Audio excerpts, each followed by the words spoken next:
Hello दोस्तों, good morning. स्वागत है एक बार फिर से आप सभी का एमजेटी एजुकेशन में। दोस्तों आज है 26 जून। आज की इस वीडियो में हम लोग बात करेंगे 26 जून 2021 के करंट अफेयर के सभी इंपॉर्टेंट क्वेश्चंस के बारे में। पूरी वीडियो अच्छे से डिटेल में आपको समझाने का प्रयास किया हूं मैं। तो वीडियो अगर पसंद आए तो वीडियो को लाइक ज़रूर करना, शेयर कर देना अपने दोस्तों के पास, और सब्सक्राइब नहीं किए हो चैनल को सब्सक्राइब कर लो, बेल आइकन को प्रेस कर लो, जिससे आने वाली सभी वीडियोज़ का नोटिफिकेशन आप तक पहुँचता रहे। इस वीडियो की पीडीएफ फाइल और डिटेल्स के साथ क्विज मिल जाएगी आपको हमारे एप्लीकेशन एमजेटी ऐप पर। गूगल प्ले स्टोर पर जाइए, एमजेटी ऐप डाउनलोड कीजिए और डिटेल्स के साथ पीडीएफ और क्विज प्राप्त कीजिए। लास्ट डे के क्वेश्चंस के बारे में बात करेंगे। अंतर्राष्ट्रीय ओलंपिक दिवस दोस्तों 1948 से मनाया जाना शुरू हुआ है और ये प्रत्येक वर्ष 23 जून को मनाया जाता है। ओलंपिक में हिस्सा लेने वाले दुनिया के पहले ट्रांसजेंडर एथलीट लॉरेन हर्बर्ट ये हैं न्यूजीलैंड के। दोनों इंपॉर्टेंट क्वेश्चंस के बारे में कई स्टूडेंट ने बहुत ही अच्छे से डिटेल्स के साथ आंसर किया था। आप सभी लोग ऐसे ही डिटेल्स के साथ आंसर किया करो। चलिए बात करते हैं आज के दिन के पहले क्वेश्चन की। पहला क्वेश्चन है, भारत और अमेरिकी नौसेना के बीच कहां पर पैसेज एक्सरसाइज आयोजित हुआ? तो दोस्तों अभी हाल ही में इंडियन नेवी और अमेरिकन नेवी के बीच में हिंद महासागर में यानी इंडियन ओशियन में पैसेज एक्सरसाइज आरंभ हुआ है। ये 2 दिवसीय है, 2 दिनों तक चला। ठीक है, 2 दिवसीय ये नेवल एक्सरसाइज है। हालांकि ये है तो नेवल एक्सरसाइज, लेकिन इसमें फाइटर प्लेन्स वगैरह भी हिस्सा ले रही हैं और इंडिया की वायुसेना भी इसमें हिस्सा ले रही है। अब इसमें इंडियन नेवी की तरफ से INS कोच्चि और INS तेग और P-81 लंबी दूरी के समुद्री गश्ती जो विमान हैं, साथ ही साथ MiG-29 भी इसमें हिस्सा लिए हैं। अच्छा, अभी मैंने आपको कुछ दिन पहले ही बताया था दोस्तों कि भारत की नौसेना और यूरोपियन यूनियन की नौसेना के बीच में अडन की खाड़ी में गल्फ ऑफ अडन में दोस्तों एक अभ्यास हुआ है, नेवल एक्सरसाइज वो भी थी। उसका क्या नाम था? उसका नाम था दोस्तों INEUNAVFOR। ठीक है, EUNAVFOR का मतलब होता है दोस्तों यूरोपियन नेवल फोर्स, और इंडिया के बीच में हुआ था। तो ये अडन की खाड़ी में हुआ था। इससे पहले भी मैंने आपको एक बताया था कि भारत की नौसेना और जापान की नौसेना ये दोनों मिल करके इंडियन ओशियन में ही एक अभ्यास किया था FOIP नाम से। ठीक है, FOIP अभ्यास किया था। इसका क्या मतलब होता है? Free and open Indo Pacific exercise. दोनों ही इंपॉर्टेंट है, दोनों को आपको याद रखना है। वैसे अगर बात करें तो US और इंडिया के बीच में दोस्तों युद्ध अभ्यास नाम का अभ्यास होता है, ये भी बहुत चर्चित होता है, इसको भी याद रखना है। युद्ध अभ्यास नाम का युद्ध अभ्यास। जापान और इंडिया के बीच में जिमेक्स नाम का होता है, जिमेक्स नाम का एक्सरसाइज होता है, इसको भी आपको याद रखना है। अगला क्वेश्चन देखते हैं, किस राज्य सरकार ने ट्रांसजेंडर समुदाय के लिए ट्रांसजेंडर प्रोटेक्शन सेल का गठन किया? तो अभी हाल ही में राजस्थान सरकार ने दोस्तों ट्रांसजेंडर कम्युनिटी के लिए, उनकी रक्षा के लिए, उनके प्रोटेक्शन के लिए ट्रांसजेंडर प्रोटेक्शन सेल का गठन किया है। इस सेल के द्वारा, ट्रांसजेंडर प्रोटेक्शन सेल के द्वारा दोस्तों जितने ट्रांसजेंडर कम्युनिटी के जो लोग हैं उनकी शिकायतों का निपटारा किया जाएगा। उनके खिलाफ जो अपराध होते हैं उनकी रोकथाम की जाएगी, उनको प्रोटेक्शन प्रोवाइड कराया जाएगा। ठीक है, याद होगा 2014 में दोस्तों ट्रांसजेंडर कम्युनिटी को तीसरे लिंग के रूप में सुप्रीम कोर्ट की मान्यता मिली थी। ठीक है, अच्छा एक इससे ही रिलेटेड होता है LGBTQ। एक ये क्या होता है, इसका फुल फॉर्म भी पूछा जा सकता है।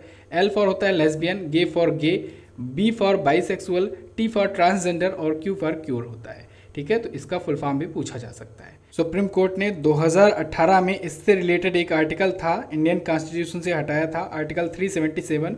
इसको भी आपको याद रखना है, ये हटा दिया गया था 2018 में। ठीक है, चलिए अब राजस्थान आया है, इससे रिलेटेड भी हम लोग कुछ पॉइंट जान लेते हैं। पिछले दिनों में राजस्थान भी चर्चे में रहा है अपनी योजनाओं को लेकर के, अपने डिसीजंस को लेकर के। ठीक है, जैसे राजस्थान ने दोस्तों अभी हाल ही में वैदिक शिक्षा बोर्ड की स्थापना की घोषणा की है कि राजस्थान में वैदिक शिक्षा बोर्ड स्थापित किया जाएगा।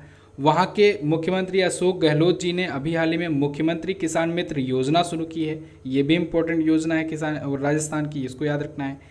मुख्यमंत्री अनुप्रति कोचिंग योजना शुरू की गई है, जिसके तहत सिविल सर्विसेज की जो प्रिपरेशन करने वाले स्टूडेंट हैं उनको सहायता की जाएगी, उनकी हेल्प की जाएगी। ठीक है, प्रिपरेशन करने में। क्लियर? तो चलिए अब राजस्थान आया है, राजस्थान के बारे में बात करते हैं। राजस्थान देखिए मैप में ये रहा राजस्थान, भारत का सबसे बड़ा राज्य है क्षेत्रफल की दृष्टि से।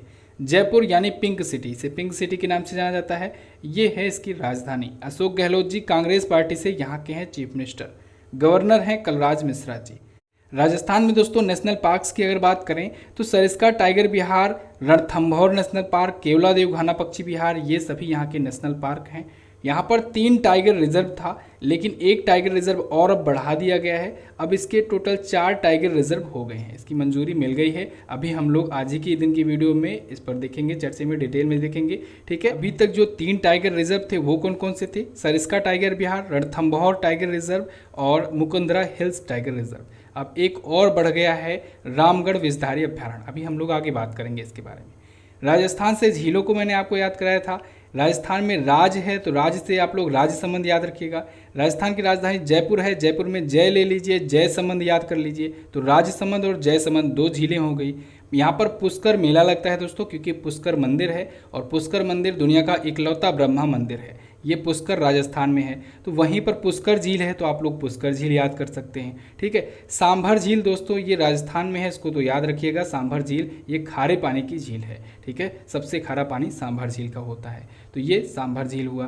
तो 4 झीलें आपको याद होनी चाहिए। राजस्थान अपना बॉर्डर किससे किससे शेयर कर रहा है?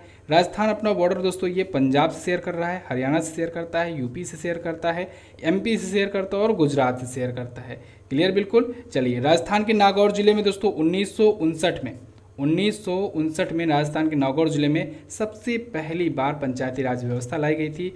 तब उस टाइम पर भारत के प्राइम मिनिस्टर थे जवाहरलाल नेहरू जी, जिन्होंने राजस्थान के नागौर जिले में पंचायती राज व्यवस्था लागू की थी। तो ये भी आपको याद रखना है। राजस्थान के करंट टाइम पर चीफ जस्टिस कौन है? इंद्रजीत मोहंती जी। अगला क्वेश्चन देखते हैं।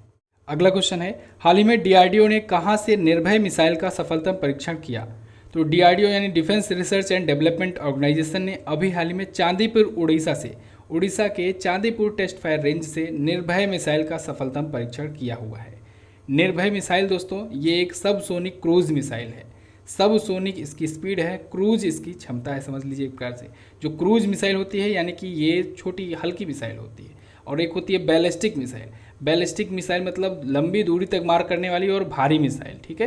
क्रूज मिसाइल जो होती है ये कम दूरी की मार करने वाली मिसाइल होती है और हल्की मिसाइल होती है। बैलिस्टिक में ज़्यादा पेलोड भरा हुआ होता है और लंबी दूरी की ये मार करने वाली मिसाइल हुआ करती है। तो देखिए, अब सबसोनिक क्रूज मिसाइल है ये, निर्भय नाम की। इसकी रेंज है, मारक क्षमता है 1500 किलोमीटर की। ओके, अच्छा, निर्भय मिसाइल की दोस्तों ये 8वीं टेस्टिंग थी। इससे पहले 7 टेस्टिंग ऑलरेडी हो चुकी है इसकी, ठीक है। तरह तरह के अपडेट किए जाते हैं, फिर इसकी टेस्टिंग की जाती है। पहला टेस्ट इसका किया गया था 12 मार्च 2013 को, ठीक है, सबसोनिक क्रूज मिसाइल का। ये दोस्तों हर मौसम में मार करने लायक है और लगभग हर एक प्रकार से हर एक जगह पर ये अटैक किया जा सकता है, यानी कि नेवल शिप से अटैक किया जा सकता है और फाइटर प्लेन से भी इसका अटैक किया जा सकता है। उसके बाद फिर थल से या कहें ज़मीन से भी इसको अटैक किया जा सकता है। क्लियर। तो डीआरडीओ ने इसे डिज़ाइन किया है, स्वदेशी रूप से डिज़ाइन किया है और डेवलप किया है। डीआरडीओ के बारे में अगर बात करें तो डीआरडीओ यानी defence research and development organisation, इसकी स्थापना हुई थी 1 जनवरी 1958 को, 1958 को। जब अमेरिका में नासा की स्थापना हुई थी तब भारत में डीआरडीओ की स्थापना हुई थी। डीआरडीओ का हेडक्वार्टर नई दिल्ली में है और इसके अध्यक्ष हैं जी सतीश रेड्डी जी। कौन है? जी सतीश रेड्डी जी। अगला क्वेश्चन देखते हैं, किस राज्य की महिलाओं के लिए अपराजिता नामक ऑनलाइन शिकायत पोर्टल लॉन्च किया गया? तो अभी हाल ही में केरल राज्य सरकार ने दोस्तों अपराजिता नाम का एक ऑनलाइन शिकायत पोर्टल लॉन्च किया है। केरल में महिलाओं के लिए लॉन्च किया गया है, खासतौर से विमेंस के प्रोटेक्शन के लिए इसे लॉन्च किया गया है। इस पोर्टल के जरिए महिलाओं की शिकायतें सुनी जाएंगी, चाहे वो घरेलू शोषण से पीड़ित हों या फिर बाहरी शोषण से पीड़ित हों या उन पर कोई भी अपराध हो रहा हो, वो अपना शिकायत दर्ज करा सकती हैं अपराजिता नाम के ऑनलाइन पोर्टल से, ठीक है। तो इनकी मदद की जाएगी इस ऑनलाइन पोर्टल के जरिए। केरल सरकार ने ये इसे लॉन्च किया है। केरल आया है, केरल की दोस्तों कुछ योजनाओं के बारे में बात कर लीजिए। एक अभी स्मार्ट किचन योजना आई थी, बहुत ही फेमस योजना केरल की। और अभी कल की वीडियो मैंने आपको बताया था कि केरल का ही है कोचीन इंटरनेशनल एयरपोर्ट, इसको एसीआई का director general role of excellence award से नवाजा गया है। केरल की ही पूर्व स्वास्थ्य मंत्री थी के शैलजा जी, इनको अभी हाल ही में CEU ओपन सोसाइटी पुरस्कार से सम्मानित किया गया है। केरल ने दोस्तों नॉलेज इकोनॉमी मिशन शुरू किया। केरल अभी नीति आयोग का एक आया था SDG रिपोर्ट, ठीक है, SDG यानी कि सस्टेनेबल डेवलपमेंट गोल्स पर एक रिपोर्ट आई थी, इंडिया की इंडेक्स आई थी राज्यों की, इसमें केरल ने टॉप किया था, लास्ट में था बिहार।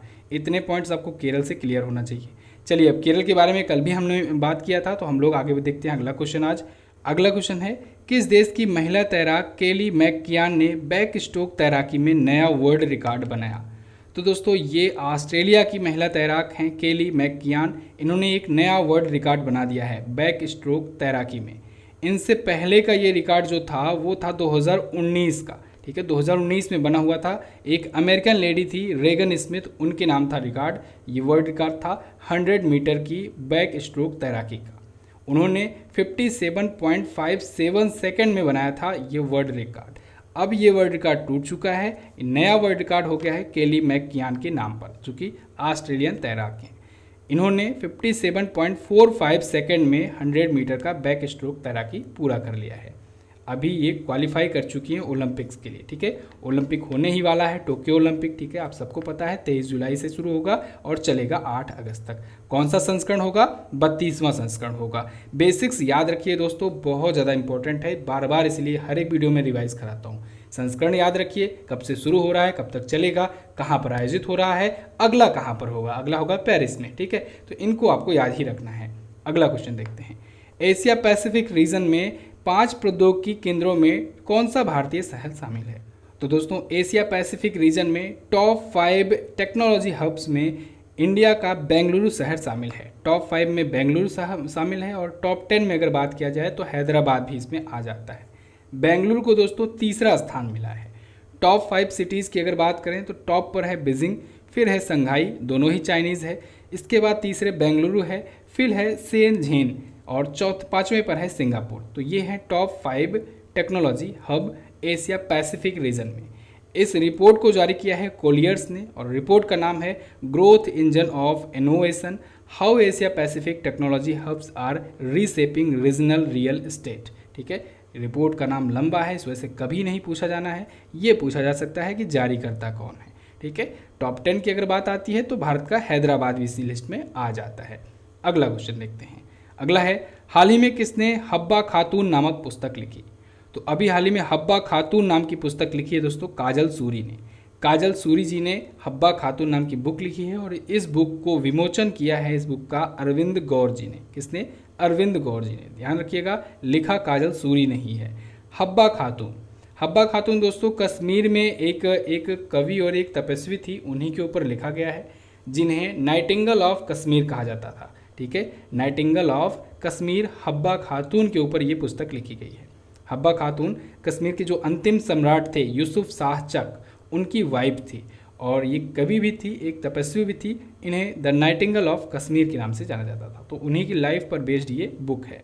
बुक्स एंड अथर पर वीडियो आ चुकी है दोस्तों, इसको आप देख सकते हैं। आज पुरस्कार और सम्मान की वीडियो आ रही है, ठीक है। 11 AM पर पुरस्कार और सम्मान की वीडियो आ रही है, जिसमें 2021 के अभी तक जितने भी पुरस्कार और सम्मान मिले हुए हैं जिसको उसके महत्वपूर्ण प्रश्नों को लिया गया है, क्वेश्चन और आंसर माध्यम में है, उसको आप देख सकते हैं। इससे पहले योजनाओं पर मैंने आपको वीडियो दी हुई है, ठीक है। 2021 की योजनाएं अभी तक 6 महीनों में क्या क्या हुई हैं, टॉपिक बाय टॉपिक मैं आपका रिवीजन कराते जा रहा हूँ। इस वजह से आपको चैनल को सब्सक्राइब करना है और सब्सक्राइब करने के साथ साथ बेल आइकन को प्रेस करके रखना है।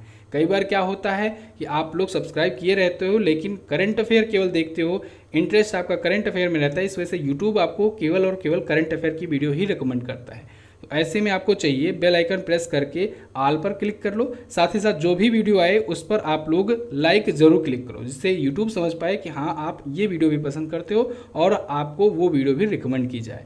क्लियर? तो ये यूट्यूब का एल्गोरिदम होता है, इसको आपको समझना पड़ेगा। चलिए अगला क्वेश्चन देखते हैं। दिल्ली सरकार ने दिल्ली स्पोर्ट यूनिवर्सिटी का पहला कुलपति किसे बनाया? तो अभी हाल ही में दिल्ली सरकार ने दोस्तों दिल्ली स्पोर्ट यूनिवर्सिटी का पहला कुलपति कर्णम मल्लेश्वरी जी को बनाया है। कर्णम मल्लेश्वरी जी दोस्तों ये ओलंपिक में मेडल जीतने वाली पहली भारतीय महिला बनी थी। कब जीती थी? सन 2000 में। सन 2000 में इन्होंने भारत के लिए मेडल जीता था, ब्रॉन्ज मेडल ही जीता था हालांकि, लेकिन ये भारत के लिए मेडल ओलंपिक में जीतने वाली पहली भारतीय महिला बनी थी कर्णम मल्लेश्वरी। तो इनको अभी हाल ही में दिल्ली सरकार ने दिल्ली स्पोर्ट यूनिवर्सिटी का पहला कुलपति नियुक्त कर दिया है, ठीक है। कर्णम मल्लेश्वरी ये वेट लिफ्टर थी, ठीक है, वेट लिफ्टर थी, हालांकि अब ये रिटायर हो चुकी है। इन्होंने 2000 में सन 2000 में सिडनी ओलंपिक में जीता था, ठीक है। स्नैच और क्लीन एंड जर्क कैटेगरी में 110 किलोग्राम और 130 किलोग्राम का भार उठा करके इन्होंने ब्रॉन्ज मेडल जीता हुआ था। इनको राजीव गांधी का खेल रत्न पुरस्कार भी मिल चुका है। देश का सर्वोच्च खेल पुरस्कार होता है खेल रत्न पुरस्कार, 1995 में मिला था। इनको अर्जुन अवार्ड भी मिल चुका है, इनको पद्मश्री से भी सम्मानित किया जा चुका है, जो कि देश का चौथा नागरिक सम्मान होता है। 1999 में इनको सम्मानित किया गया था। कर्णम मल्लेश्वरी जी दोस्तों 1994 और 1995 में वर्ल्ड चैंपियनशिप में गोल्ड भी जीत चुकी थी। क्लियर, इतने पॉइंट्स आपको कर्णम मल्लेश्वरी जी से याद होना चाहिए। अच्छा दोस्तों, लास्ट 6 मंथ की ई बुक आई हुई है, इसको आप परचेज कर सकते हो। जनवरी से जून 2021 तक का हर एक चैप्टर का डिटेल एक्सप्लेनेशन के साथ दिया गया है, चैप्टर बाय चैप्टर। बहुत ही आसानी से आप इसको तैयार कर सकते हो। MZT10 कूपन कोड यूज करने पर 17% का डिस्काउंट मिल रहा है, आप इस डिस्काउंट का फ़ायदा भी उठा सकते हैं। हिंदी और इंग्लिश दोनों लैंग्वेज में अलग अलग ई बुक अवेलेबल है, तो जिनको हिंदी में चाहिए वो स्टूडेंट हिंदी में ले सकते हैं, जिनको इंग्लिश में चाहिए उनको इंग्लिश में मिल जाएगी। अगर इन केस आप गलती से ले लेते हो हिंदी वाले इंग्लिश की या इंग्लिश वाले हिंदी की, तो भी आपकी सहायता की जाएगी। आपको स्क्रीनशॉट भेज देना है व्हाट्सएप पर, वहाँ पर आपकी हेल्प की जाएगी और आपको आपके लैंग्वेज के अकॉर्डिंग ई बुक भेज दी जाएगी। इस ई बुक को खास तौर से इस प्रकार से डिज़ाइन किया गया है जिससे आप कम समय में ज़्यादा बेहतर चीज़ें तैयार कर सकें और हर एक इम्पॉर्टेंट पॉइंट आपका तैयार हो सके। तो अगर आप इंटरेस्टेड हैं तो लिंक डिस्क्रिप्शन में दिया गया है, आप जाकर देख सकते हैं। MZT ऐप से भी जाकर के ऐप से परचेज कर सकते हैं। अगला क्वेश्चन देखते हैं, राजस्थान का चौथा टाइगर रिजर्व किसे घोषित किया गया? तो राजस्थान का चौथा टाइगर रिजर्व दोस्तों अभी हाल ही में रामगढ़ विषधारी अभ्यारण्य को घोषित किया गया है। जैसा कि मैंने अभी आपको दूसरे क्वेश्चन में बताया था, राजस्थान में अब 4 टाइगर रिजर्व हो चुके हैं। ये चौथा जो था रामगढ़ विषधारी अभ्यारण्य, इसको अब नेशनल टाइगर रिजर्व घोषित करने की मंजूरी मिल गई है। किसके द्वारा मंजूरी मिली है? तो इसको दोस्तों NTCA के द्वारा, यानी नेशनल टाइगर कंजर्वेशन अथॉरिटी, इसके द्वारा मंजूरी मिल गई है। तो ये रामगढ़ बूंदी राजस्थान में स्थित है, राजस्थान की बूंदी में ये स्थित है। इसका क्षेत्रफल है 1071 वर्ग किलोमीटर या किलोमीटर स्क्वायर। तो इसको अब नेशनल टाइगर रिजर्व के रूप में मंजूरी मिल गई है। अब हो गया है राजस्थान में 4 टाइगर रिजर्व। इससे पहले 3 कौन कौन से थे? Sariska tiger Bihar, Ranthambore tiger reserve, Mukundra hills tiger reserve. ठीक है, ये तीनों आपको याद रखना है। और अब एक चौथा जोड़ लीजिए, रामगढ़ विषधारी अभ्यारण्य। क्लियर, राजस्थान के बारे में हम जान ही चुके हैं। आगे देखते हैं, मैकएफी एंटीवायरस सॉफ्टवेयर के निर्माता जॉन डेविड मैकएफी का कहाँ की जेल में निधन हो गया? दोस्तों जॉन डेविड मैकएफी, इन्होंने ही मैकएफी एंटीवायरस सॉफ्टवेयर बनाया हुआ था। तो इनका अभी हाल ही में बार्सिलोना की जेल में निधन हो गया है। ये जेल में बंद थे और टैक्स चोरी के मामले में बंद थे, काफ़ी दिनों से ये बंद थे। इन पर दोस्तों 2014 और 2018 में टैक्स चोरी के मामले में इन पर आरोप लगा था और बाद में ये जेल में बंद थे। ठीक है, क्या आरोप लगा था? ये दोस्तों क्रिप्टो करेंसी वगैरह से काफ़ी धन कमाए थे, अर्न किए थे, लेकिन टैक्स नहीं भर रहे थे। जानबूझकर ये टैक्स रिटर्न नहीं भर रहे थे, रिटर्न फाइल नहीं कर रहे थे। इस वजह से इन पर आरोप लगा और इनको जेल हो गई। लेकिन ये फरार हो गए, ये भाग गए स्पेन से दोस्तों प्रत्यार्पण करके इनको लाया गया अमेरिका और फिर इनको बार्सिलोना के पास एक जेल में ले जाकर के डाल दिया गया। वहाँ पर ये अक्टूबर 2020 से ही बंद थे और अभी वहीं पर इनका निधन हो गया है। क्लियर बिल्कुल। तो बस दोस्तों ये तो थे हमारे आज के दिन के टॉप 10 करंट अफेयर के क्वेश्चन। आई होप आपको वीडियो पसंद आई होगी। अच्छा दोस्तों, करंट अफेयर के 995 ये एपिसोड हो गया है, ये 995वां एपिसोड है। आज आप लोगों से फीडबैक लेना चाहूँगा। आपको आपके हिसाब से क्या लगता है कि इन वीडियोस में क्या सुधार किया जा सकता है, क्या क्या चीज़ चैनल पर सुधार किया जाता है? आज आप लोग खुल करके बुराई करो, खुल करके कमेंट करो, खुल करके जो भी फीडबैक देना हो दो, बिना हेजिटेशन के। आप लोग को जो कहना हो कहो, जो भी हमारी कमियां हैं उनको बताओ, जिससे मैं उसको सुधार कर सकूं। आने वाले दिनों में करंट अफेयर के 1000वें एपिसोड के उपलक्ष्य में आप लोग अपना राय दो, अपनी राय दो, फीडबैक दो, जिससे मैं इसमें सुधार कर सकूँ। चलिए दोस्तों, बात करते हैं क्वेश्चन ऑफ द डे की। आज का पहला क्वेश्चन है, आईसीसी वर्ल्ड टेस्ट चैंपियनशिप 2019 से 21 में सबसे ज़्यादा विकेट किसने लिया है? आईसीसी की वर्ल्ड टेस्ट चैंपियनशिप पर मैंने कल वीडियो दी हुई है, अगर नहीं देखे हो तो जाकर देख लेना। पिछली सदी के सबसे बड़े दानवीरों में टॉप 50 में कितने भारतीय दानवीर शामिल हैं? दोनों क्वेश्चंस के बारे में आप काफ़ी कुछ लिख सकते हो, लिखना जरूर, जितना पता हो डिटेल में। वीडियो अब आप देख लो, जाओ जल्दी से इसकी क्विज भी सॉल्व कर लो। क्विज मिलेगी आपको MZT ऐप पर और वहीं पर आपको PDF भी मिल जाएगी, PDF भी डाउनलोड कर लेना। बाकी वीडियोस की भी PDF और क्विज वगैरह आती रहती हैं, तो आप एप्लीकेशन को जरूर इंस्टॉल करो। चलिए बस फिलहाल रखते हैं इतना ही वीडियो में। वीडियो को एंड तक देखने के लिए बहुत बहुत धन्यवाद। मिलेंगे अगली वीडियो में, तब तक के लिए नमस्कार, जय हिंद, वंदे मातरम।